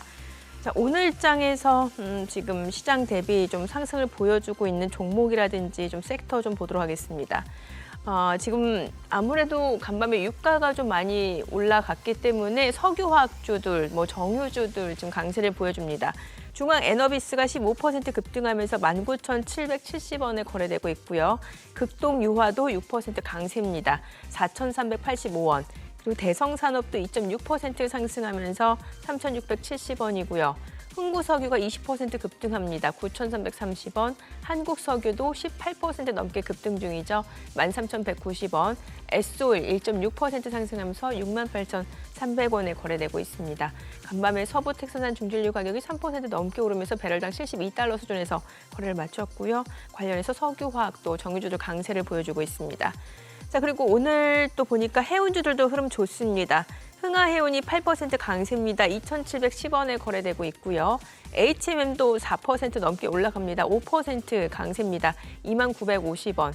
그리고 펜오션도 1% 상승합니다. 대한해운도 3.2% 상승하면서 2,200원이고요. KSS해운은 0.6% 상승합니다. 오늘 흥하해운, HMM 강세가 탄력적으로 이어지고 있는 상황이고요. 자, 그 밖에 오늘 또 상승을 보여주는 섹터는 지금 글쎄요, 오늘 뚜렷하게 오름세를 보여주는 섹터는 아직 눈에 띄지는 않고 있는 상황이고, 통신주들 좀 소폭 올라갑니다. 영업이익이 좀 좋아졌다라는 소식이 전해지고 있고, 사실 통신주 같은 경우 이제 경기 방어주 성격을 지니는 섹터이기 때문에 글쎄요, 탄력적인 상승이라기보다는 시장 대비 견조하게 좀 오르고 있다 정도로 보시면 될 것 같아요. KT가 0.6% 상승, SK텔레콤, LGU+, 소폭 상승 보여줍니다. 상승폭은 그렇게 크지는 않습니다. 그리고 어제 저출산 관련해서 좀 종목들이 올랐습니다. 지금 출산 장려 정책 기대감에 저출산 관련주들이 어제장에서도 강세를 보여줬는데 오늘 아가방 컴퍼니가 3.9% 상승합니다. 자, 그리고 사실 이게 테마로 엮여 있다 하더라도 모든 종목이 올라가는 건 아니고 종목별로 좀 혼조세가 이어지고 있는 정도로 보셔야 될 것 같습니다. 전반적으로 상승 에너지가 좀 다소 부족한 모습으로 보여지고요. 수급 상황 좀 체크해 보도록 하겠습니다. 오늘 유가증권 시장에서는 개인 투자자가 순매수입니다. 263억 원 순매수고요. 외국인과 기관은 각각 208억 원, 62억 원 매도 우입니다. 코스닥에서는 개인 투자자 역시 164억 원 순매수고요. 외국인과 기관 각각 115억 원, 48억 원 매도 우입니다. 지금 시각 9시 4분 지나갑니다. 환율 좀 체크해 보도록 할게요. 달러 환율도 많이 올라갑니다. 오늘 5원 70전 상승한 1,310원 50전에 개장이 됐습니다. 이게 확실히 좀 연준의 조기 금리 인하 기대감이 좀 빠르게 식고 있는 것 같다는 생각이 드네요. 네, 그런 생각이 드네요. 네. 예, 그런 생각이 들고 그동안에 한 2달 정도 급격하게 떨어졌던 미국의 국채 금리 그리고 달러 인덱스 이런 부분이 일단 돌아섰다고 한다면은 어느 정도 기간적으로도 조금 조정은 이렇게 견뎌내야 되는 그런 상황 같습니다. 그리고 외국인들 오늘 이제 어제도 한번 그 위력을 보여줬습니다만 프로그램 매매를 갖다가 유발하는 그 지수 선물 거래 어제 뭐 15,000개인가 6,000개인가를 갖다가 결국 거래했는데 장 후반으로 가면서 외국인 지수 선물에서 그렇게 매도량이 많지만 않다면은 뭐 요 정도로 견딜 수도 있겠다 싶기도 하고 한번 어쨌거나 아직은 뭐 탄약고에 짧게 트레이딩 한다는 관점에서는 외국인들은 하방으로 조금 더 뭐 밀 수도 있는 그런 재력 그 준비가 돼 있으니까 총알이 있으니까 하는 부분도 좀 염두에 두셔야 될 것 같습니다. 네. 큰 재미는 없네요, 그죠? 장이 지금. 그렇죠. 뭔가 상승 에너지가 좀 부족한 모습이고 근데 지난 얘기인데 우리 그 송재경 전무께서 이렇게 파나마 운하 감으로서 배가 잘 통과를 못한다에 이어서 그 다음에는 또 수에즈 운하 쪽에 홍해 쪽에 지정학적 위기 얘기하고 할 때 그때 왜 해운주 좀 안 담았나 싶은 생각은 드네요. 선생님 그렇게 원래 공격적인 성향의 투자자 아니시잖아요. 그러니까 근데 예. 거기서 그러면 운임은 오르겠다 싶은 생각까지만 운임 지수는, 들었네. 예, 이미 올랐었죠. 예, 운임은 오르겠는데 싶은 생각까지만 미쳤다는 게 아쉽네요. 아니 사실 보통 1월 하면은 연초 효과라고 그래서 막 중소형주 많이 움직이는데 이게 연말에 미리 좀 시장이 올라서 그런지 모르겠습니다만 좀 뭔가 동력 자체가 좀 부족하다라는 생각도 들고 호재를 다 땡겨다 쓴 느낌인 건지 어떻게 봐야 되는지 좀 헷갈리네요. 뭐 사실 전반적으로 보면은 뭐 매번 시장이 오르는 게 아니다 보니까 그러니까. 사실 그렇긴 하죠. 그런 거에 너무 예. 큰 의미 부여는 하지 않으셨으면 좋겠고 그다음에 저는 그냥 실적 잘 나올 수 있는 종목들로 좀 꾸리면은 괜찮지 않을까라고 생각을 하고 있고 그다음에 이제 주도 섹터라고 그러죠. 네. 이제 주도 섹터를 잘 포착을 하신다고 하면은 충분히 이제 좀 장기적으로 좀 좋은 모습 보이지 않을까라고 주도 생각을 섹터가 하는데 뭐예요? 반도체예요? 그 어제 같은 경우는 사실 테마로는 사실 저출산이었죠. 저출산. 네. 주도 섹터라기보다는 주도 테마로 테마였죠. 봐요. 예. 테마. 예. 네, 어제 섹터라고 불리기에는 좀 좋았던 거는 이제 우주항공 관련 주들이. 우주항공. 네, 그다음에 오늘 같은 경우는 지금 방산주가 조금 좋은 모습들을 보여주고 있는데 지금 유럽 전쟁 때문에 유럽이랑 중동 전쟁 때문에 지금 뭐 콩스버그사 같은 경우는 예전에 우리 노르웨이사거든요. 예. 노르웨이 있는 회사인데 예전에 우리나라 노르웨이 그 흑표전자 탈락한 적 있었잖아요. 예. 네.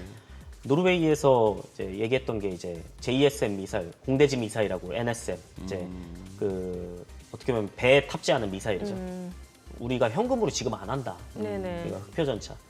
너네 이거 물물 교환하자. 근데 흑표전차는 지금 뭐 폴란드도 그렇고 수요가 굉장히 많거든요. 아니 흑표 전차 주고 우리는 또 뭘 받아와요 그러면 노르웨이 연어? 그때 그 얘기도 있었죠. 뭐 뭐 연어 받냐 뭐 이런 얘기 있었는데 그래서 미사일 그 콩스버그사가 이제 예. 너네 흑표 주는 대신에 우리 거 미사일 받아라. 근데 이게 포트폴리오가 좀 겹쳤죠. LIG 넥스원이요. LIG 넥스원도 미사일 만들고 있는데 그러면 우리 거 지금 반발할 수 있기 때문에 그거를 파기했거든요. 이제. 예. 근데 이제 콩스버그사가 그래도 꽤 잘 나가는 방산업체거든요. 여기도 지금 유럽 전쟁 때문에 지금 24시간 공장 풀가동하거든요. 오호. 근데 그런 것 때문에 지금 방산주들이 좀 상승하고 있다라는 점이고 국내 방산업체들 같은 경우에 가성비로 인해 가지고 좀 유럽 쪽에 수출을 많이 할 수 있는 가능성. 왜 그러냐면 전 세계 국방비를 보시면은 일단은 2024년 전 세계 국방비가 2조 1,300억 달러입니다. 그다음에 2023년이 1조 9,800억 달러인데 전년 대비해 가지고 7.7% 늘어난 거거든요. 그다음에 나토 회원국 같은 경우에 전체 GDP의 2%를 국방비로 써라라는 내용들이 있었기 때문에 아마 수주 잔고는 좀 더 늘어날 수 있는 가능성이 좀 있지 않을까 해서 오늘 그 콩스버그사 이슈 때문에 좀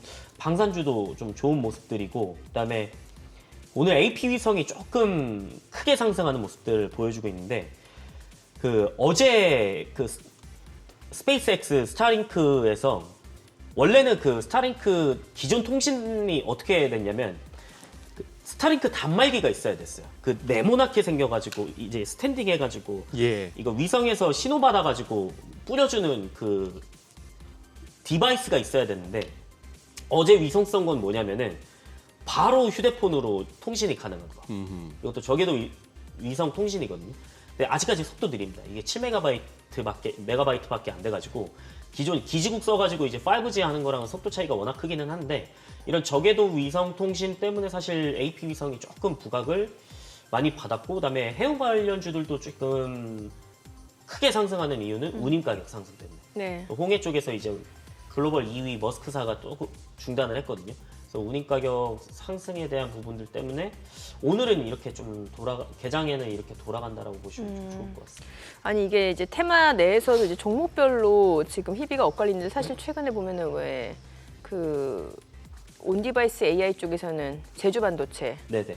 그리고 또 CXL 그 컴퓨터 익스프레스 링크 쪽 네. 그쪽에서는 네오셈 오늘 네네. 또 올라가고 또 퀄리타스 반도체는 또 여기저기 두루두루 또 섞여 있는 종목이기도 하고 온디바이스 AI랑 CXL이 섞였죠. 그렇죠 양쪽에 퀄리타스 반도체가. 양쪽에 섞여 있고 네, 네, 이제 제주 반도체는 이제 온디바이스에만 온디바이스 AI고. 섞여가지고 지금 신가를 내고 있는데 그러니까요. 조금 위험하다라고 생각은 하거든요. 주가가 너무 많이 올라갔기 때문에 지금 5,000원에서 지금 3배 넘게 올라왔습니다. 거의. 그렇죠. 네. 제가 작년에 볼 때 7,000원 수준이었는데 네, 너무 많이 올라왔다라고 좀 생각을 하고 있고요. 그래서 저는 지금은 좀 안 올라온 종목들을 파악을 해야 된다. 근데 일전에 한번 말씀드렸던 게 이제 DDR5 쪽. 네. 그 TLB가 저도 말씀드린 지 꽤 됐는데 오늘 또 신고가 찍고 살짝 내려오기는 하는데 사실 다른 거에 비하면 많이 안 올라왔고 그다음에 저는 DDR5 쪽을 한번 노려보는 게 어떨까. 그럼 PMIC 수동소자에서는 아비코전자가 있고 네. 그다음에 이제 디램하고 낸드가 미세화되는 과정에서는 저는 지오 엘리먼트 뭐요? 지오 엘리먼트라는 회사라고 있는데 아 지오 엘리먼트. 네, 이게 그 캐니스터를 만드는 회사입니다. 그 캐니스터가 뭐냐면은 그러니까 디램하고 낸드가 미세화되면은 그 우리가 흔히 말해서 가스, 그러니까 프리커서, 전구체죠. 전구체 물질이 조금 변화가 돼야 됩니다. 이게. 근데 이 용기를 만드는 게 우리 그냥 용기 만들게요라고 해서 되는 게 아니에요. 원래 이게 그 사진에서 보시는 저 오른쪽에 있는 용기 자체가 원래 일본에서 만들었어요. 근데 이걸 국산화시킨 게 이제 지오 엘리먼트거든요. 그럼 왼쪽에 저는 이 있는 거 방송하면서 처음 들어보는 회사예요. 이게 미세화되면서 그러니까 반도체 공정이 여러 개가 있잖아요. 예. 뭐 포토레지스트 공정이 있고 에칭 공정이 있고 그다음에 데포지션, CMP 뭐 이런 공정이 있잖아요. 근데 가장 많이 쓰이는 공정이 뭐냐? 데포지션이거든요. 예. 데포지션이 뭐냐면은 저기 들어가 있는 액체가 있어요. 이제 프리커서. 네네. 저기 액체가 있는데 저 고순도 화합물을 저기다가 저장을 합니다. 그리고 그 데포지션 공정에다가 저거를 좀 연결을 해가지고 기체로 변환해가지고 저거를 쫙 뿌려줍니다. 그 실리콘 웨이퍼에. 그러면은 이게 물질이 좀 변화를 해야 되는 건데 주성 엔지니어링하고 유진테크가 작년 반도체 섹터에서 장비에서 굉장히 잘 갔잖아요. 근데 그 반도체 장비에서 저 캐니스터가 필요하거든요. 그러면은 저 캐니스터가 필요하고 저 레벨을 측정하는 게 초음파로 측정하는 게 이제 레벨 센서. 근데 이제 아토믹 레이어 데포지션이라고 우리가 ALD 증착 공정이라고 있잖아요. 여기서 중요하게 쓰이는 게 저 지오 엘리먼트가 생산하는 캐니스터라는 거죠. 그렇기 때문에 저는 디램하고 낸드가 계속 미세화되면은 지오 엘리먼트가 수혜를 좀 많이 받을 수 있지 않을까라는 생각을 하고 있고, 그다음에 작년에 장비주들 다 갔으니까 이번에는 소재 부품 쪽을 한번 보는 게 어떨까라고 말씀을 한번 드려보고 네. 싶습니다. 근데 뭐 또 영락없이 한번 이렇게 말씀 들으면서 좀 살펴보니까 급하게 올라간 것들은 또 급하게 빠지네요. 또 게임주들이 또 보니까 이렇게 맥을 못 추는 와중에. 근데 이 와중에 약세장에서 네이버, 카카오 이런 것들이 강합니다. 이쪽에 그동안의 어떤 꾸준한 어떤 적당한 기울기로 꾸준히 올라와서 탄탄하게 올라온 편인데 지금 이 연초 급락장에서도 두 개가 이제 잘 버티고 있는데 그 두 개 그쪽 소위 말하는 인터넷 강자들인데 거기에는 어떤 스토리가 지금 작용하고 있죠? 네이버, 카카오. 예, 그런 쪽. 네이버, 카카오는 사실 지금 전체적으로 보면 금리의 영향. 금리의 네. 영향. 네, 카카오 같은 경우에 지금 뭐 최신 이슈가 있을 때마다 그 이슈가 있을 때마다 주가가 살금살금 올라오거든요. 네네. 그래서 보시면은 정말 V자 반등을 거였어요. 그 부분으로 사실 그러니까 저가 매수세가 좀 많이 가담이 됐다라는 거. 그다음에 네이버 같은 경우는 저는 확장성이 굉장히 좀 크다라고 생각은 해요. 예. 그래서 이번에 치지직 같은 경우에도 그 아프리카 TV 대비해서 성장 속도는 워낙 빠를 것이다라고 생각을 하는 이유가 뭐냐면 저는 결제가 너무 간편하더라고요. 아, 그래요. 네, 왜냐면은 보통 아프리카 주 수입원이 이제 별풍선이잖아요. 네, 네. 별풍선으로 매출의 대다수를 내고 있는데 그러면은 아이디를 지금 기존 사용자들은 다 있지만은 그 기업의 밸류가 크기 위해서는 MAU 우리가 월간 활성화 사용자 수가 늘어나기 위해서는 그러면은 신규 유입자를 끌어와야 되거든요. 근데 네이버는 기존 아이디가 있습니다. 그럼 치즈집으로 어떻게 보면 스트리머들만 좀 들어온다라고 하면은 충분히 확장성이 있는 건 네이버 아이디가 있고 네이버 페이가 연동이 됩니다. 네, 치즈라고 하는 건데 네. 이거는 기존에 등록돼 있던 카드나 포인트나 아니면은 뭐 어떤 페이나 여기 연결돼 있는 걸로 그냥 쏠 수가 있거든요. 네. 그러면은 아프리카보다는 좀 편할 것이다라고 생각을 하고 있고 지금 MAU 같은 경우에도 빠르게 올라오고 있기 때문에 예. 저는 네이버는 웹툰하고 이런 쪽에서도 좀 부각을 많이 나타내지 않을까라고 생각을 좀 하고는 있습니다. 네, 오늘 내용 잘 들었습니다. 고맙습니다. 고맙습니다.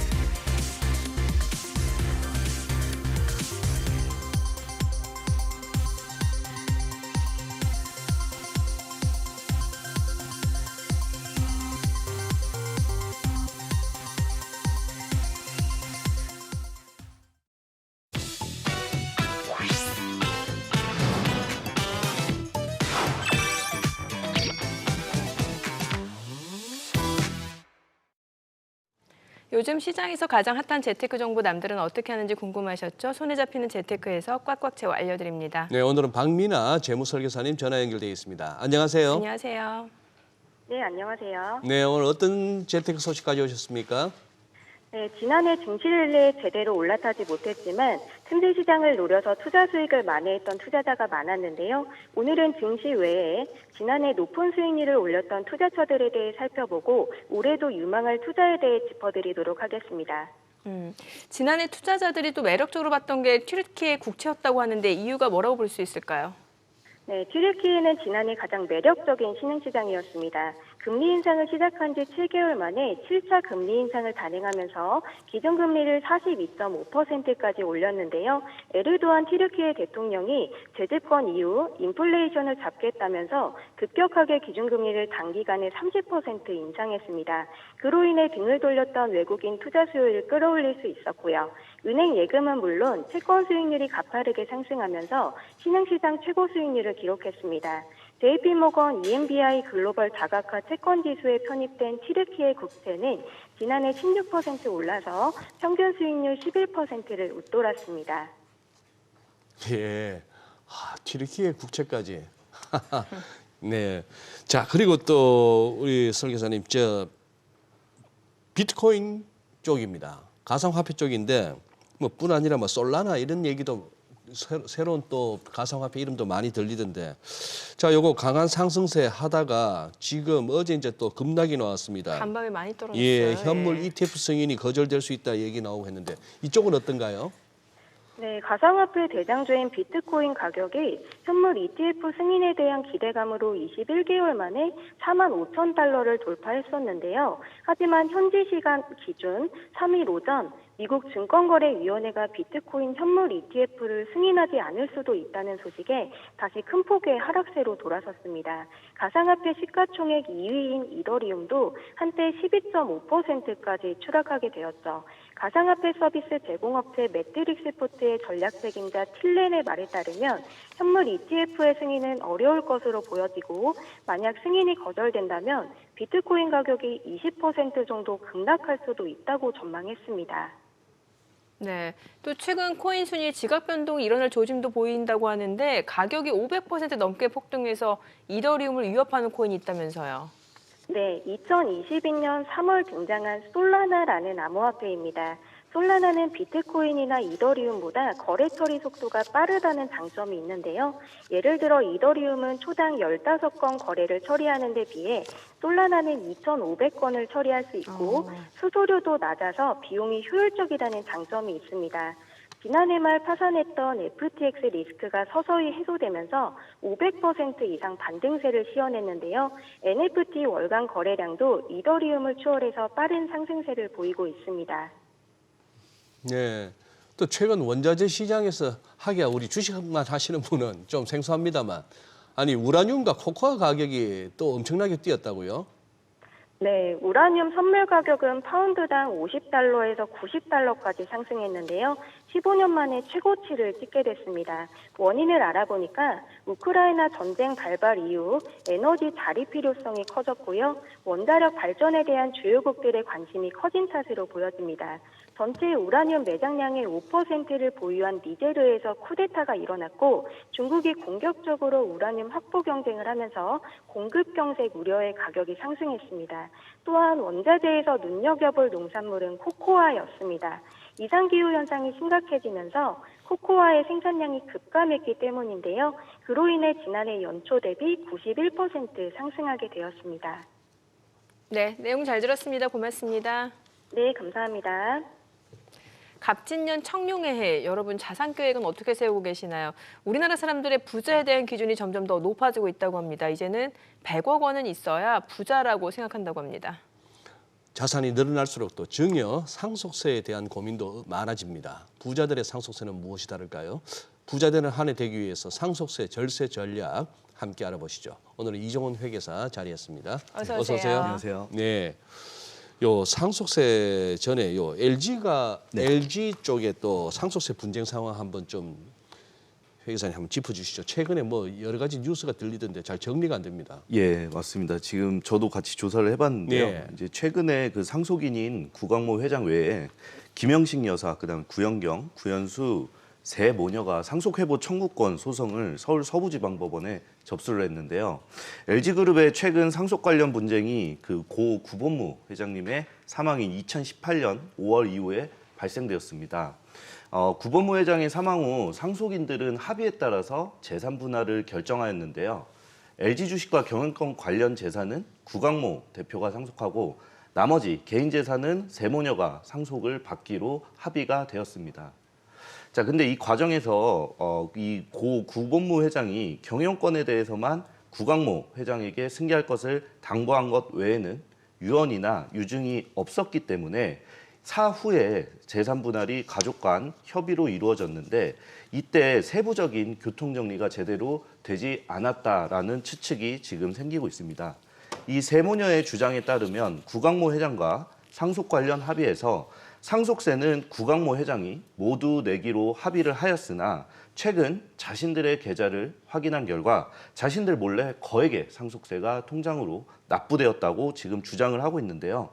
심지어 LG 주식을 담보로 한 거액의 대출이 발생된 사실도 뒤늦게 알았다고 합니다. 즉 구광모 회장이 이 상속재산 분할 과정에서 세 모녀에게 약속한 상속세 부담을 지키지 않았다는 주장입니다. 이게 그러니까 상속자 중 한 명이 전체 상속세를 내는 게 가능하다라는 거잖아요. 예, 맞습니다. 예. 가능합니다. 예, 저희가 실무적으로도 상속세 신고 시에 많이 활용하는 네. 방법인데요. 상속분할 협의서 작성 시 어떤 특정 상속인이 상속세를 부담하기로 하는 약정을 하는 경우가 많습니다. 특히 이 부담하기로 약정을 하는 분은 대부분 고인의 배우자가 되는 경우가 많은데요. 이 부분에 대해서 다만 한도가 어느 정도 존재한다는 사실만 여러분들이 알고 계시면 좋을 것 같습니다. 예를 들어보죠. A, B, C 세 사람이 상속인이라고 가정을 하게 되면은 동일하게 상속재산 30억을 10억씩 나눠 가지게 상속분할 협의를 작성했다고 가정해 봅시다. 이럴 경우에 예를 들어서 각각 상속재산 10억을 받게 되고 개인이 각각 납부해야 될 상속세금은 5억, 즉 3명이니까 전체 상속세는 15억 원의 상속세가 발생했다고 가정을 해보겠습니다. 자, 이럴 경우에는 각자 받은 재산에서 각자가 내야 할 상속세 5억 원을 내고 나면은 실제로 상속 재산을 세후로 보유하게 되는 재산은 5억밖에 되지 않습니다. 예를 들어 A가 장남이라서 전체 상속세인 15억을 전부 다 납부하겠다라고 하게 되면 A는 자신이 받은 재산 10억과 심지어 10억밖에 받지 않았는데 세금 15억을 내게 되면은 오히려 마이너스 5억이 되는 결과가 나옵니다. 그렇기 때문에 자신이 낸 재산과 자신이 부담해야 될 상속세를 뺀 금액을 한도인 5억 원을 한도로만 상속세 연대납세 의무를 통해서 다른 상속인들의 상속세를 대신 납부해 줄 수 있고 그 한도를 초과하게 되면은 다른 상속인들이 상속세를 대신 부담한 분에게 증여를 받은 걸로 의제될 수 있음을 주의하셔야 됩니다. 그러면 또 증여세도 내야 되나요? 예, 맞습니다. 그 와중에? 맞습니다. 그런데 이 재벌가에 있어 상속 이슈는 또 국민적 관심이 크긴 합니다만 예. 지금 우리 회 교사님 설명하신 대로 뭐 일반적인 시민들 사이에서도 있을 수 있는 네. 한 10억 정도를 받았는데 네. 5억을 세금으로 내야 된다. 네. 근데 그 내가 받은 10억이 현금도 아닌 어떤 재산일 때, 아, 예. 야, 이 5억 때문에 대출받아야 될 상황도 생기고 우선 궁금한 거는 네. 우리 흔히 말하는 글로벌 스탠다드 합니다만 이 맞습니다. 상속세 수준이 전 세계적으로 어느 정도고 우리나라는 상대적으로 높은 편입니까? 낮은 편입니까? 아, 일단은 말씀드리자면은 결과론적으로는 우리나라 OECD에서 상속세율이 거의 최고세율을 기록하고 최고다. 있는 나라입니다. 아, 그래요. 이 내용은 어차피 제 뒤에서 또 한번 설명을 드릴 건데. 예. 그러면 이게 이제 이른바 부자들일수록 더 이 상속이나 증여 관련해서 네. 부담은 커질 것 같은데요. 네네네. 아까 LG가 보니까 뭐 세금이 약 9,900억. 네, 맞습니다. 이거 보나마나 지분 상속이 많을 텐데 네. 세금 내려고 지분 팔아버리면 경영권도 흔들릴 수가 있고 보통 고민이 아니겠는데 맞습니다. 지금 우리나라 부자들의 이 인식은 어떻습니까? 일단은 부자들에 대한 그 인식도 이제 상승 추세에 있는데요.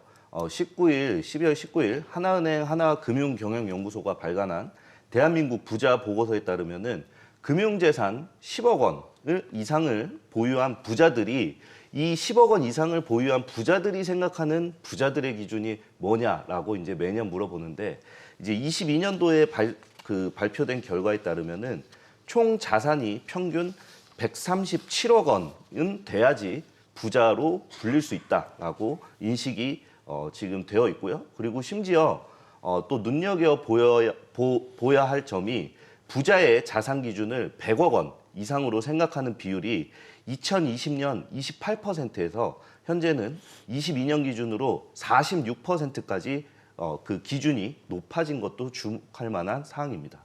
아니 자산 규모 100억이라 하셨는데 예. 은행빚 한 뭐 90몇 억 내 가지고 100억 자산이면은 그것도 부자입니까? 일단은 지금 그 순자산 기준이 아니기 때문에 그냥. 예, 자산 총액 기준이라고 생각해 주시면 좋을 것 같습니다. 자산에는 부채도 포함이 되니까. 맞습니다. 네. 예, 맞네. 예, 예. 그럼 부자들의 증여나 상속 준비는 좀 뭐가 다른가요? 예, 사실 이 부자들의 경우에는 뭐 보시다시피 자식들 간의 분쟁이 첫 번째로 고민이시고요. 두 번째 고민은 이 상속세금 고민이 많으십니다. 그래서 상대적으로 더 빨리 증여와 상속 계획을 세우는 편입니다. 이제 저와 같은 회계사들에게 미리 상속 증여에 대한 계획 컨설팅을 의뢰하시기도 하는데요. 일단 첫 번째로는 상속 재산의 포트폴리오를 어느 정도 재편하는 케이스가 있습니다. 먼저 본인의 연령과 건강 상태 그리고 상속 재산의 구성을 확인해서 사망하게 될 경우 상속 재산이 얼마인지를 예상을 해보고요. 상속 재산이 예를 들어 부동산에 너무 편중이 많이 되어 있는 경우에는 상속 재산의 유동화 전략을 통해서 어느 정도 자산 매각 순위를 잡아서 좀 자산 가치의 상승이 없거나 작을 것으로 예상되는 자산부터 매각 작업에 돌입하시는 경우도 있고요. 이렇게 해서 상속세 납부 재원을 어느 정도 미리 현금화 시켜 놓을 수 있다면 상속 이후 가치가 증대될 알짜 자산에 대해서는 상속세 재원 마련을 위해서 급하게 매각할 필요 없이 알짜 자산도 지키면서 여유롭게 상속세 납부를 할 수 있습니다. 자, 두 번째로는 이제 상속세 납부 재원 마련의 다른 방법인데요. 아마 앵커님들도 한 번씩은 들어보셨을 것 같습니다. 이 종신보험 상품인데요. 상속재원 마련의 일환으로 종신보험을 찾는 부자들도 많아지고 있습니다. 자, 종신보험의 구조는 피보험자가 사망하게 될 경우에는 보험사로부터 사망보험금을 지급받는 그 구조인데요. 이 보험금으로 유가족이 상속세를 낼 수 있도록 하기 위함입니다. 종신보험은 국세청이 발간한 세금 절약 가이드에서도 상속세 재원 마련 방법으로 소개되고 있습니다. 종신보험 가입 시 주의하실 점은 이 피보험자를 본인, 즉 부모님으로 하고 계약자와 수익자를 보험력, 납입 능력이 있는 상속인으로 지정을 하면 사망 시 수령하게 될 사망보험금이 상속 재산에 포함되지 않아 이 보험금만큼은 상속세 한 푼 내지 않고 그대로 받으실 수 있게 됩니다. 그래요. 예. 이 부자 아무리 부자라도 이 세금은 부담스러워들 그렇죠. 하는데 예. 그럼 지금 이제 절세를 위해서 또 지금 또 몇 가지 설명을 해주셨습니다만 맞습니다. 또 다른 어떤 것들이 있을까요? 예, 좀 이어지는 내용이긴 한데요. 예. 이 죽음과 세금은 피할 수 없다는 말이 있지 않습니까? 죽음과 세금. 예. 근데 이 죽음과 세금이 결합한 상속세는 그 부담을 회피할 수 없도록 하는 규정들이 굉장히 촘촘한 편입니다. 그리고 실제로 상속세 신고를 하더라도 신고 자체로 종료되는 게 아니라 과세관청에서 해당 신고서를 반드시 검토해서 승인을 해줘야지 마무리가 되는 세목입니다. 그래서 계획 없이 상속 개시가 되면은 자녀에게 불합리한 상속세 부담이 발생될 수 있습니다. 자, 그래서 먼저 가장 많이 사용하시는 방법이 사전 증여입니다. 즉 생전에 주는 것은 증여이고요. 생후에 주게 되는 것이 상속이라고 그렇죠. 이해를 하시면 됩니다. 그래서 상속 개시일로부터 소급해서 10년간 상속인에게 미리 증여한 증여재산이 있는 경우에는 상속세에 포함하도록 되어 있는데요. 자, 10년 안에 돌아가셔서 미리 증여한 재산이 상속세 신고 시 합산된다 하더라도 증여 당시 평가액으로 상속세를 부과하기 때문에 증여 이후 발생되는 상속 발생 시점까지의 시가상승분은 과세표준에서 제외되는 효과가 있습니다. 자, 때문에 증여할 자산 가격이 상승하기 전이나 자산 가격이 일시적으로 하락했을 때 부동산의 증여 시점을 잡는 경향이 많습니다. 예를 들어 주가 상승이 기대되는 주식을 저렴하게 미리 증여하거나 10년 후 재개발이 예상되는 주택 지역을 미리 증여하는 방식입니다. 자, 그리고 두 번째로는 2차 상속을 대비한 재산 분배 전략이 있는데요. 저희가 부모님 두 분이 계실 때 이제 첫 번째 분이 돌아가시게 되면은 1차 상속이라고 하고요. 두 번째 분이 돌아가셨을 때는 2차 상속이라고 합니다. 자, 상속세 납부를 아까 말씀드렸다시피 상속인 중 한 명이 부담할 수 있다고 말씀드렸잖아요. 네네. 그래서 이 상속세 납부를 2차 상속인인 배우자 분으로 하여금 납부하게 하여 자녀 세대의 부를 확보하는 방법도 있습니다. 이렇게 될 경우에는 배우자 상속공제 30억 원의 한도를 사용해서 배우자에게 납부 재원을 상속세 납부 재원을 협의 분할에 따라서 납부를 진행하고요. 그리고 자녀들은 재산을 받되 상속세 부담을 하지 않음으로써 재산이 더 많이 이전될 수 있도록 하게 하고 추가로 2차 상속, 최종적으로 배우자분이 사망하게 됐을 때 상속세 납부 재원으로 어느 정도 금융 재산을 소비할 수 있기 때문에 이 부분까지 상속세 재산가액을 줄일 수 있는 효과까지 볼 수 있습니다. 앞서서 우리나라 그 상속세율이 최고 수준이라고 말씀 주셨잖아요. 예, 맞습니다. 근데 이게 보니까 상속세 이게 20년이 맞습니다. 넘었다라고 하는데 사실 그동안 여러 가지 뭐 세법도 많이 바뀌었을 테고 그럼 상속세율도 뭔가 좀 변화가 필요할 것 같은데 이게 사실 상속세 자체가 좀 부자들의 세금이다라는 인식이 강하니까 뭔가 상속세율을 낮추거나 하면 이게 부자 감세다라는 논란도 좀 적지 않게 있는 것 같거든요. 네, 맞습니다. 말씀하신 바와 같이 지금 한국에서 상속세 체제 개편에 대한 다양한 논의가 지금 다양한 시각에서 이루어지고 있는데요. 현재 한국의 상속세 과세 표준과 세율은 지난 20년 이상 변경되지 않았으며 이에 따라 상속세율과 과세 표준 구간의 조정이 필요하다는 의견이 제시되고 있습니다. 자, 과거에 비교를 했을 때 지금 상속세 과세자의 비율도 계속 올라가고 있고요. 2000년에서 2019년 소득 수준이 비교를 해봤을 때 과거 20년 대비 1인당 소득이 2.7배나 커졌지만 과표 구간과 세율 그리고 공제 규모 등의 과세 체계가 20년 전 수준에 머무르면서 상속세 부담이 커졌다는 겁니다. 즉 인플레이션이나 자연스러운 그 자산 가격의 상승으로 자산 가치의 명목 금액은 늘어났으나 그에 따른 상속세 과세 표준은 20년 전 그대로 머물러 있다는 뜻이죠. 자, 그래서 같은 맥락에서 다른 국가와의 이 상속세 체계를 비교를 해보면은 국가마다 상이를 한대요. 예를 들어 미국과 프랑스는 상당한 금액까지 비과세를 허용하고 있습니다. 자, 독일의 경우에는 2,600만 유로, 대략 370억이고요. 미국은 1,361만 달러, 180억까지 비과세 범위를 두고 있습니다. 자, 한국의 비과세 범위는 배우자 상속공제 30억과 그다음에 일괄공제 5억을 적용한다 하더라도 이 다른 나라 국가와의 비교를 해봤을 때 실질 상속세율이 굉장히 높다고 볼 수 있습니다. 그리고 추가적으로 최근 한국에서 굉장히 많은 부동산 가격의 상승이 있었기 때문에 이제 일반인들도 상속세를 많이 접할 수밖에 없는 상황이고 일반인들도 자신에 맞는 이 상속세 준비를 해야 될 필요가 있습니다. 자, 한국의 상속세 최고세율은 과세표준 30억 기준으로 50%가 부과가 됩니다. 네. 자, 앞서 말씀드린 것처럼 LG, LG가의 상속이 발생했을 때 전체 재산가액이 2조 원이었는데요.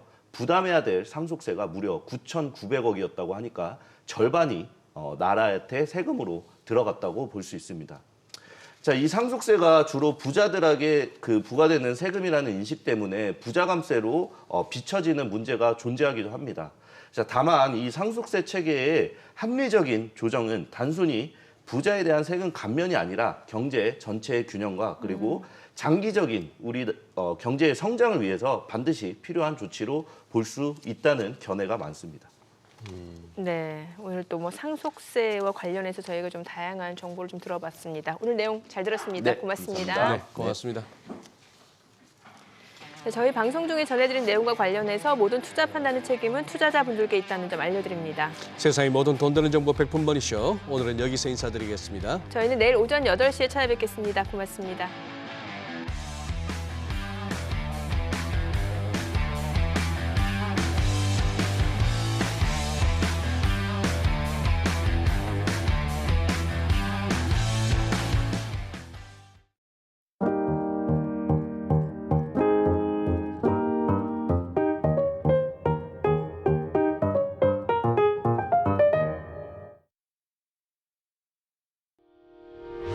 의견 있는 경제 채널 SBS 비즈